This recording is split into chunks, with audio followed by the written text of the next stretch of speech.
قیل فی شانہ وما ارسلناک الا رحمۃ للعالمین والصلاۃ والسلام علی سید المطہر و امام المظفر وشجاع الغضنفر قاسم طوبى والسکر سید الاولیاء والاوصیاء امام الہدی امیر المومنین علی ابن ابی طالب اللہم صلی علی محمد وآل محمد. قیل فی شانہ ضربۃ علی فی یوم الخندق افضل من عبادت الثقلین نعرہ حیدری والصلاۃ والسلام علی سیدۃ الجلیلۃ المخدومۃ المحرومہ عن حق میراث ابیہا التی قالت صبت علی مصائب لو انہا علی الایام سرنا لیالیا والصلاۃ والسلام علی اولادہ الطیبین الطاہرین المعصومین المنتجبین المظلومین الذین اذھب اللہ عنہم الرجس وطہرہم تطہیرا.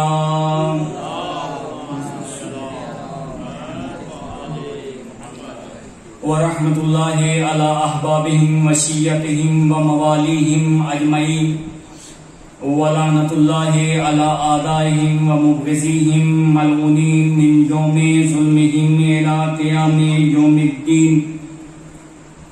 اما بعد فقد قال اللہ تبارک وتعالی فی کتابہ المجید وفرقانہ الحمید وقولہ الحق.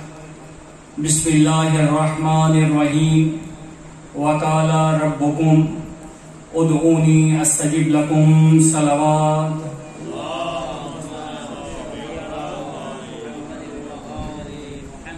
سب سے پہلے دعا گو ہوں کہ خدا بند کریم آپ سب کا اس بارگاہ میں آیا بانیان کا فرش عذاب بچھایا اپنی بارگاہ رب العزت میں منظور و مقبول فرمائے. جو بھی حوائج شریعہ لے کے آئے ہیں خدا بند کریم آپ کی حوائج شریعہ کو پورا فرمائے. خدا بند کریم عزاداری و عزاداروں کی خود حفاظت فرمائے. خدا بند کریم ہمیں صحیح معنی میں مسلمان اور پھر مومن بننے کی توفیق عطا فرمائے. خدا بند کریم ہمارے حقیقی وارث کے ظہور میں تعجیل فرمائے. ہمیں ان کی زیارت کے قابل بنائے اور ہمیں ان کا سچا سپاہی بننے کی توفیق عطا فرمائے.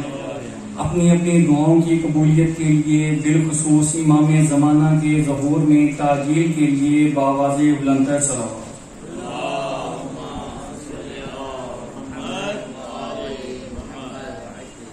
خداوند کریم کا کروڑہا احسان ہے کہ خداوند کریم نے ہمیں انسان بنایا.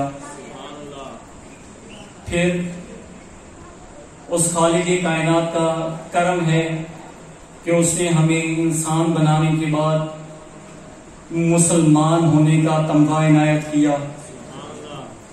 مسلمان بنانے کے بعد اس کے کرم کی انتہا ہو گئی کہ اس نے ہمیں مومن بنا دیا.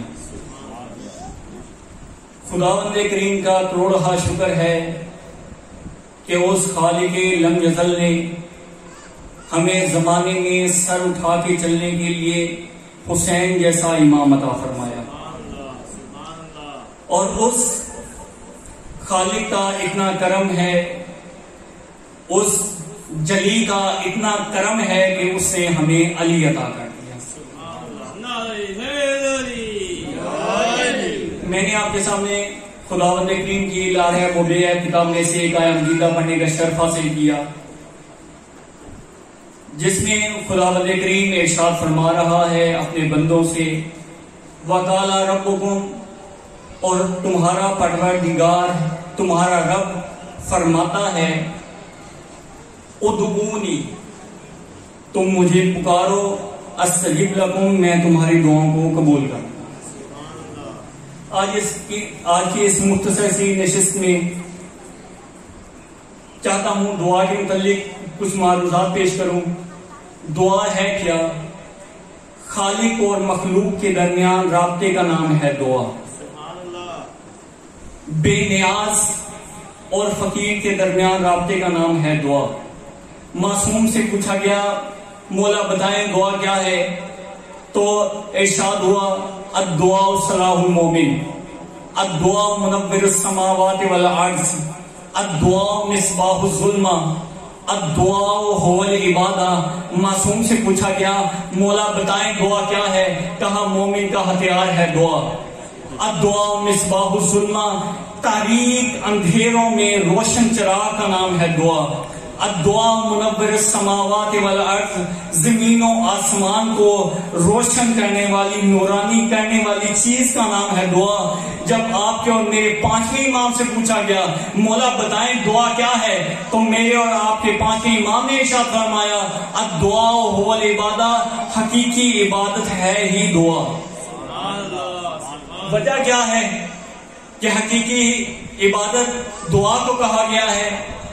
جب کوئی بھی عبادت گزار مطیع پروردگار عبادت کرتا ہے، عبادت کرنے کے بعد دعا نہیں مانگتا، تو روایات میں ملتا ہے جب اس کی یہ عبادت فرشتے لے کے اللہ کی بارگاہ میں جاتے ہیں تو اللہ تعالیٰ اپنے فرشتوں سے کہتا ہے اے میرے ملائکہ اس کی یہ جو عبادت ہے جا کے اس بندے کے منہ پہ مار دو، یہ کیا سمجھتا ہے میں اس کے سجدوں کا محتاج ہوں؟ یہ کیا سمجھتا ہے میں اس کے سجدوں کا محتاج ہوں؟ خود قرآن مجید میں فرما رہا ہے یسبح للہ ما فی السماوات و ما فی الارض، جو کچھ زمین میں ہے، جو کچھ آسمان میں ہے، وہ تسبیح خدا کر رہی ہے، وہ تیرے اور میرے سجدے کا محتاج نہیں. پھر عبادت کی فرضیت کا مقصد کیا تھا؟ اگر خداوند کریم نے ہمیں نماز پڑھنے کا کہا، روزہ رکھنے کا کہا، استطاعت ہے تو حج کرنے کا کہا، اگر استطاعت ہے تو خمس دینے کا کہا، زکوٰۃ دینے کا کہا، امر بالمعروف کرنے کا کہا، ان سب عبادات کا پھر فلسفہ کیا تھا؟ تو اللہ تعالیٰ فرماتا ہے اے میرا بندہ میں نے تجھ پہ عبادت فرض اس وجہ سے کی کہ تو ظاہری اور باطنی طہارت حاصل کر کے اپنی پیشانی کو میرے حضور جھکا کے مجھ سے کچھ مانگ، میں علی کل شیء قدیر تجھے عطا کروں. تو اپنے آپ کو محتاج سمجھ کے مجھ سے کچھ مانگ، میں بے نیاز ذات ہوں، میں بے نیاز ذات تجھے عطا کروں گی. پھر خداوند کریم کے عطا کرنے کے کچھ انداز ہیں. ہم بعض اوقات مایوس ہو جاتے ہیں، مایوسی کو کہا جاتا ہے کہ یہ کفر ہے. تو اس خالق لم یزل کے عطا کرنے کے کچھ انداز ہیں.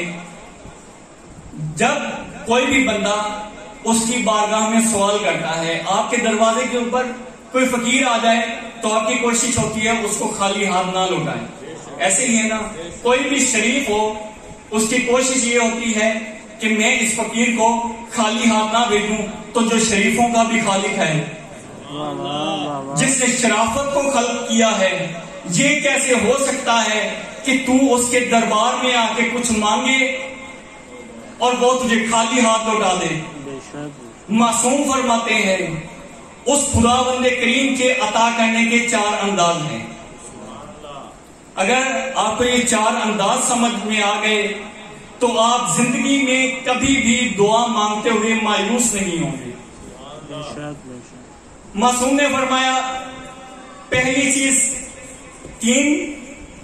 4 انداز میں سے 3 انداز یہ ہیں کہ وہ دنیا میں عطا کرتا ہے، ایک عطا کرنے کا انداز آخرت میں ہے. جو 3 اس دنیا میں ہیں وہ کیسے ہیں؟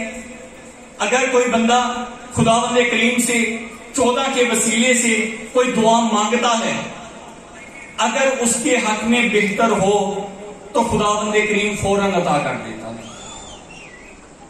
فوراً عطا کر دیتا ہے.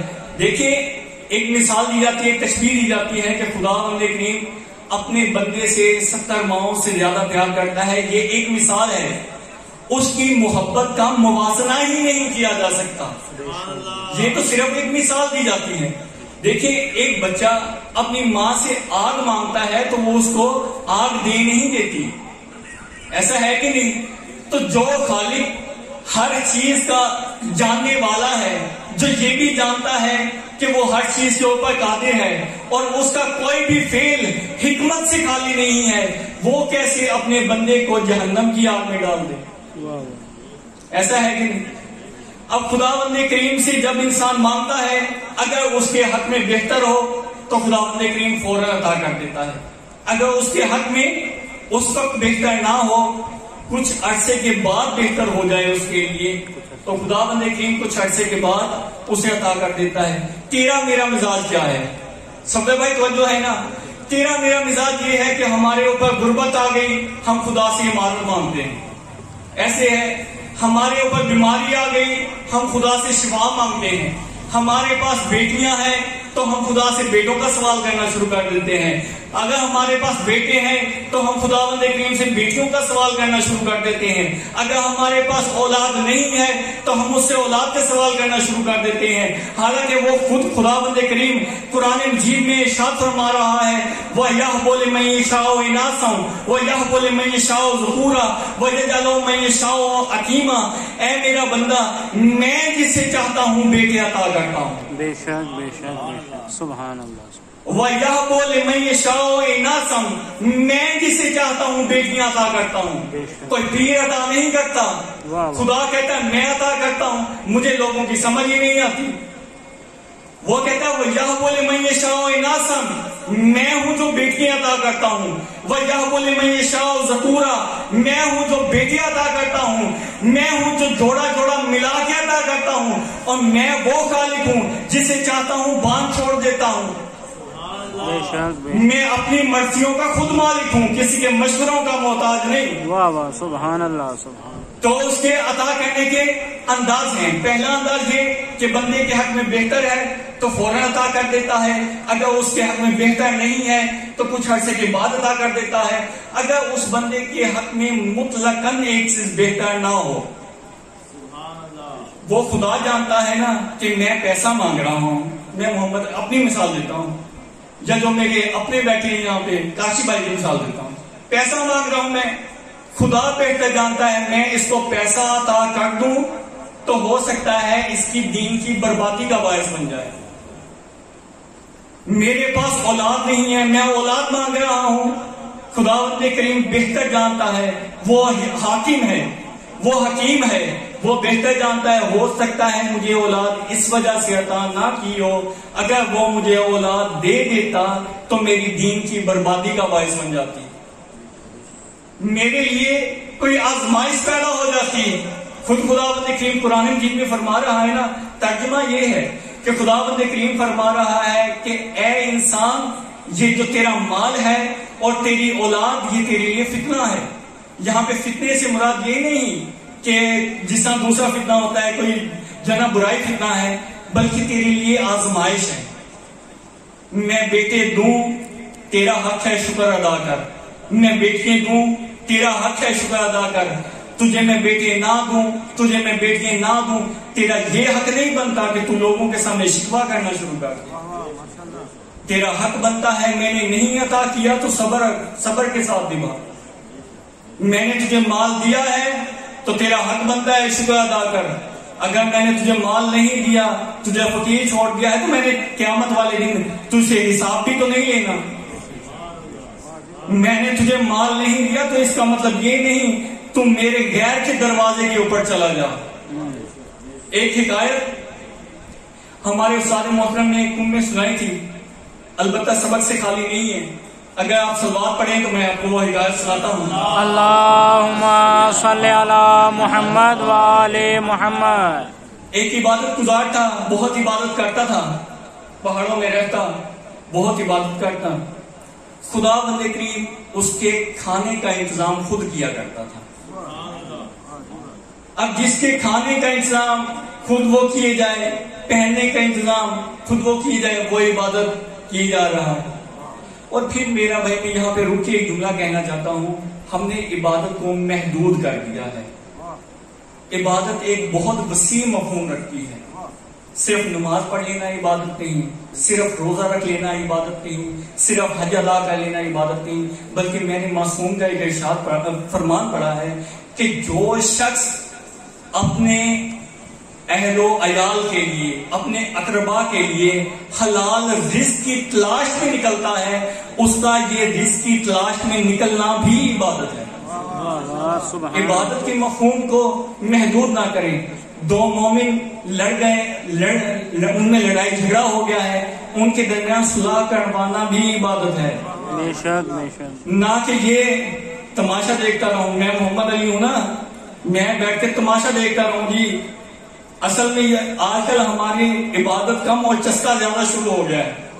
اگر ہم نماز بھی پڑھتے ہیں چھٹی سمجھ کے پڑھتے ہیں، اگر پڑھیں گے تو ایسے پڑھیں گے جیسے خدا کے اوپر احسان کر رہے ہیں۔ حج کر کے آئے ہیں، اگر کوئی ہمیں حاجی صاحب نہ کہے ہمارا منہ ٹیڑھا ہو جاتا ہے۔ یہ باتیں تھوڑی سی تلخ ضرور ہیں لیکن حقیقت ہے۔ ماشاءاللہ۔ عبادت کا مفہوم بہت وسیع ہے۔ بس ہدایت کی طرف آتا ہوں، وہ عبادت کرتا، خدا اس کو رزق دیتا، عبادت کیے جا رہا تھا۔ خدا بند کریم اپنے نیک بندوں کا پھر امتحان بھی تو لیتا ہے نا۔ ایسا ہوا خدا بند کریم نے اس کا رزق بند کر دیا۔ رزق بند ہو جائے نا پھر ہی پتہ لگتا ہے کہ بندہ کتنا خدا دار ہے نا، متی کو پٹ بیٹھ گیا۔ بالکل رزق اس کا بند ہو گیا۔ ایک دن گزر گیا، 2 دن گزر گئے، 2 دن گزرے، جب تیسرا دن آیا چلا آبادی کی طرف چلنا شروع کر دیا۔ ایک شہر میں آ گیا، ایک دروازے کے اوپر دکل باب کیا۔ جب دکل باب کیا تو کہا کہ میں بھوکا ہوں، مجھے کھانے کے لیے کچھ دو۔ تو وہ جس دروازے کے اوپر اس نے دروازہ کھٹکایا، دکل باب کیا نا، اس کا ایک کتا بھی وہیں پہ بیٹھا۔ تو اس نے اس کو روٹی دی۔ یہ روٹی جب اس نے لی، جانے لگا، کتا اس کے پیچھے چل پڑا۔ جب تک اس نے وہ روٹی اس کو دے نہیں دی، کتا اس کے پیچھے۔ اس نے اسے کہا کہ تیرے مالک نے مجھے ایک ہی روٹی دی تھی، وہ بھی تو نے مجھ سے چھین لی ہے۔ تو استاد محترم فرما رہے تھے کہ اللہ تعالیٰ نے اس کتے کو گویائی عطا کی، اس کو بولنے کی صلاحیت عطا کی، اور اس کتے نے اس بندے سے کہا کہ اے عبد خدا، یہ میرا مالک ہے نا، یہ مجھے 3 دن کیا 30 دن بھی روٹی نہ دے، میں اس کے دروازے کو نہیں چھوڑوں گا یہاں تک کہ مر جاؤں۔ تیرے خالق نے تجھے 3 دن روٹی نہیں دی، تو نے اس کا دروازہ چھوڑ کے دوسروں کا دروازہ کھٹکھٹانا شروع کر دیا۔ بس اپنے موضوع کی طرف دوبارہ ہوں۔ خدا بند کریم بہتر جانتا ہے کہ میں نے اپنے بندے کو کیا عطا کرنا ہے۔ اس مالک کے عطا کرنے کے کتنے انداز تھے؟ 4، 3 اس دنیا میں، ایک آخرت کا۔ 2 انداز آپ کو بتا دیے فوراً یا کچھ تاخیر کے بعد۔ اگر بندے کے حق میں بالکل بہتر نہ ہو بھائی صاحب، تو خدا بندے کریم اس بندے کو جو نعمت اس نے مانگی ہے اس کے بدلے میں ایک ایسی نعمت عطا کر دیتا ہے جس کا یہ سوال ہی نہیں کرتا، جس کا یہ سوال ہی نہیں کرتا۔ اب یہ 3 انداز ہو گئے دنیا کے، ایک انداز ہے آخرت کا۔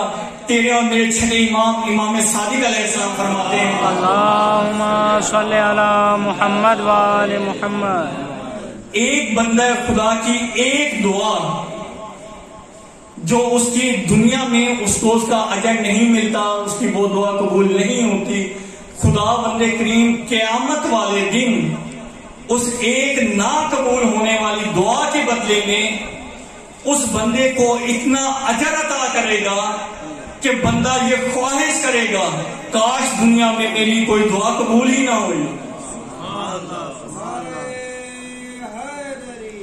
یا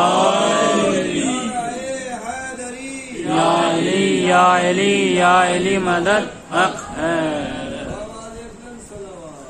اللہم صلی علی محمد وآل محمد۔ یہ مجالس اعضاء ہیں، یہ مکتب حسین ہے۔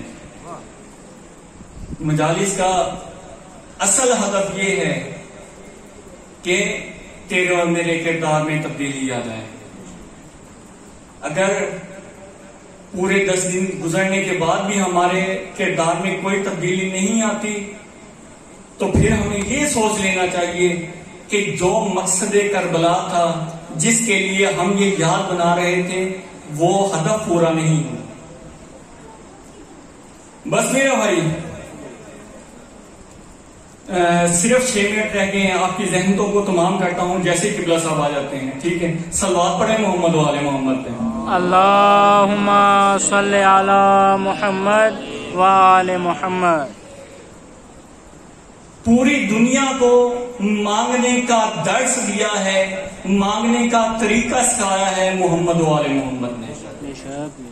خدا بند کریم نے ہم پہ یہ لطف کیا ہے کہ خدا بند کریم نے ہمیں 14 وسیلے عطا کیے ہیں۔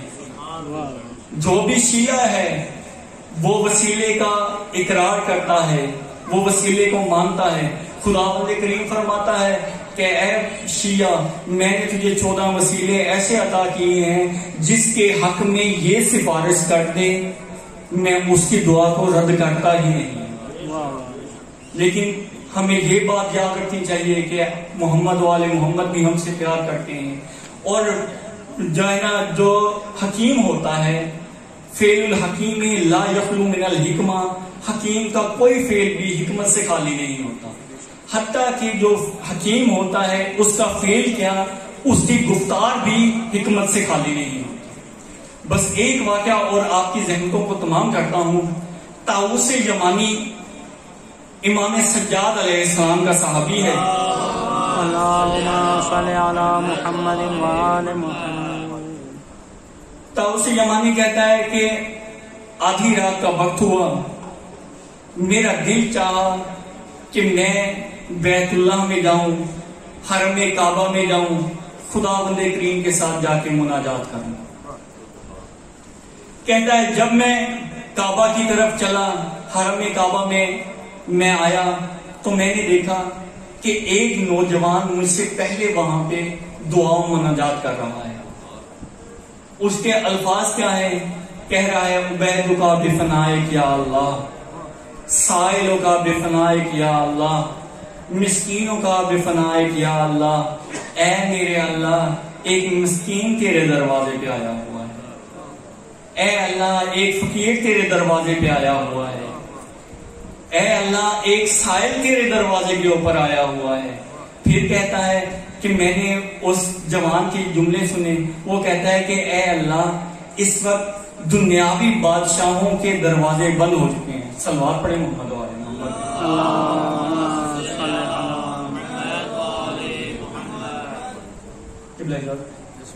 دنیاوی بادشاہوں کے دروازے بند ہو چکے ہیں، ان کے دروازوں کے اوپر دربان کھڑے ہو چکے ہیں، ان کے دروازے کل کھلیں گے۔ جس کو بھی ان سے کوئی حاجت ہے وہ کل تک کا انتظار کرے۔ اے اللہ تو ایسا کریم ہے کہ تیرا دروازہ رات کے اس وقت بھی کھلا ہوا ہے، تیرا دروازہ رات کے اس وقت بھی کھلا ہوا ہے۔ طاؤوس یمانی کہتا ہے جب وہ جوان ان جملات کے اوپر پہنچا تو اس جوان کی چیخ نکلی اور وہ بے ہوش ہو گئے۔ طاؤوس یمانی کہتا ہے میں قریب آیا، آ کے جب میں نے نقاب کو اتارا تو کیا دیکھا؟ تیرے اور میرے چوتھے امام، امام سجاد علیہ السلام۔ اللہم صلی علی محمد و آل محمد۔ پانی چھڑکا، تلیوں کو مسئلہ، امام ہوش میں آئے، کہا کون ہے میرے اور میرے رب کے درمیان مخل ہونے والا؟ کہا مولا آپ کا غلام طاؤوس ہوں۔ کہا مولا آپ کی یہ حالت، آپ تو معصوم ابن معصوم ہیں، امام ابن امام ہیں، آپ کی یہ حالت ہے، اتنی عبادت، اتنی گریہ وزاری۔ حقیقت میں معصوم ہمیں درس دینا چاہ رہے تھے کہ معصوم ایسی ہستی ہیں جان بوجھ کے تو کجا صاحبن بھی کوئی خطا کا امکان نہیں ہے، بے شک تجھے اور مجھے درس دے رہے ہیں کہ دعائیں کیسے مانگنی ہیں، خدا کے سامنے، خدا کی بارگاہ میں گڑگڑانا کیسے ہے۔ قبلہ اجازت دیں تو ایک عالم دین کا ایک جملہ یاد آ گیا، وہ کہہ رہے تھے کہ اگر آپ نے مانگنے کا سلیقہ سیکھنا ہو، مانگنے کا طریقہ سیکھنا ہو تو فقیر سے سیکھنا۔ وہ کیا کرتا ہے؟ وہ سب سے پہلے اپنا گھر چھوڑتا ہے. تو نے بھی اگر کچھ مانگنا ہے تو سب سے پہلے اپنا گھر چھوڑ, اس کے دروازے پہ آ جس سے مانگنا چاہتا ہے. جب اس کے دروازے پہ آ پھر اس کے پیاروں کا اس کو واسطہ دے, اس کے پیاروں کا واسطہ دے کہ پھر اس سے مانگ. تو کچھ چیزیں ہمیں فقیروں سے بھی سیکھنی چاہیے. تو طاؤس کہتا ہے جب میں نے مولا سے یہ کہا کہ مولا آپ سے تو خطا کا امکان ہی نہیں, پھر اس طرح کیوں ہے؟ آپ کے تو جو ہے نا جد بھی معصوم ہیں, آپ کے بابا بھی معصوم ہیں, آپ کے نانا بھی معصوم ہیں. تو امام نے ایک جملہ کہا, یا طاؤس دا ہاذا دا ان ذکر ابی و جدی, اے طاؤس میرے بابا اور دادا کے ذکر کو چھوڑ دے. قیامت کا دن وہ دن ہے جس دن ہر نیک عمل کرنے والے کو خداوند کریم اس کی نیکی کی پاداش دے گا. کہا الجنت من عطا اللہ, جنت خداوند کریم کے اطاعت گزار بندوں کے لیے ہے. ولو کانا عبدا حبشیا, خواہ وہ حبشی غلام ہی کیوں نہ ہو. والجہنم لمن عصا اللہ, اور جو جہنم ہے نا وہ خداوند کریم کی نافرمانی کرنے والوں کے لیے ہے. ولو کانا سید قرشیا, خواہ وہ قریشی سید ہی کیوں نہ ہو. بس اداداران مظلوم کربلا, عزت بھی بڑی تھی تو مصیبت بھی بڑی تھی. بڑی مشکل سے آباد یہ چمن فاطمی ہوا, کس کی نظر لگی کہ یہ گھر ماتمی ہوا. قبلہ صاحب آپ کو تفصیل سے مثال سنائیں گے. بس ایک روایت جو میں جہاں پہ آیا تو 2-3 بار میں نے سنی لیکن وہ ادھوری پڑی جاتی ہے, اس روایت کو مکمل کرنا چاہتا ہوں. امام رضا علیہ السلام کا صحابی ہے ریان, اس کا پورا نام ہے ریان ابن شبیب. امام رضا اس سے فرماتے ہیں یبن شبیب ان کنتا باکیا لشیء فابکی لحسین لأنه ذبح كما يذبح القرش وقتل معه 18 رجلا ما لهم في الارض شبیہون. اے شبیب کے بیٹے, اگر تیرا کبھی کسی چیز پہ رونے کو دل چاہے نا تو میرے جد حسین پہ رویا کر. مولا کیوں آپ کے جد حسین پہ رویا جائے؟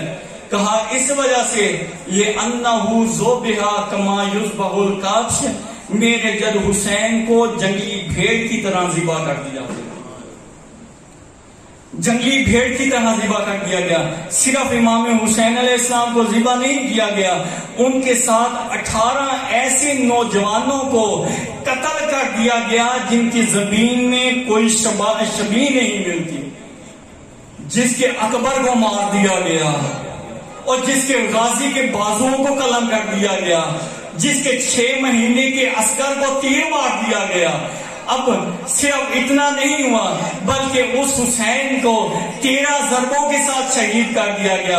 پھر معصوم نے فرمایا اے شبیب کے بیٹے, میرے جد امام حسین علیہ السلام پہ اور ان 18 نوجوانوں کے اوپر صرف یہ جنوں انس نہیں روتے بلکہ 7 زمینیں اور 7 آسمان بھی ان پہ گریا کرتے.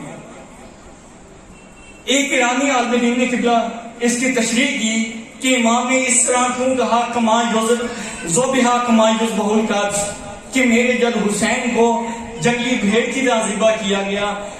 یہ کیوں نہیں کہا گیا یذبح کما یذبح الشاۃ, بکری کی طرح ذبح کیا گیا. وہ کہتے ہیں ایک فرق ہے ان دونوں میں, جنگلی بھیڑ کو ذبح کرنے میں اور بکری کو ذبح کرنے میں ایک فرق ہے. دوران جاہلیت میں, جو زمانہ جاہلیت میں وہ بدو تھے نا, ان کا ایک مشغلہ تھا. 5 یا 6 نفر مل کے, 5 یا 6 لوگ مل کے ایک بھیڑ کو پالا کرتے تھے. جب پورا سال گزر جاتا نا, وہ اس جنگلی بھیڑ کو درمیان میں چھوڑتے, خود وہ 6 نفر جو ہیں اس کے گرد جمع ہو جاتے. پھر جس کے پاس جو ہتھیار ہوتا اس کے ساتھ اس کے اوپر حملہ کرتا.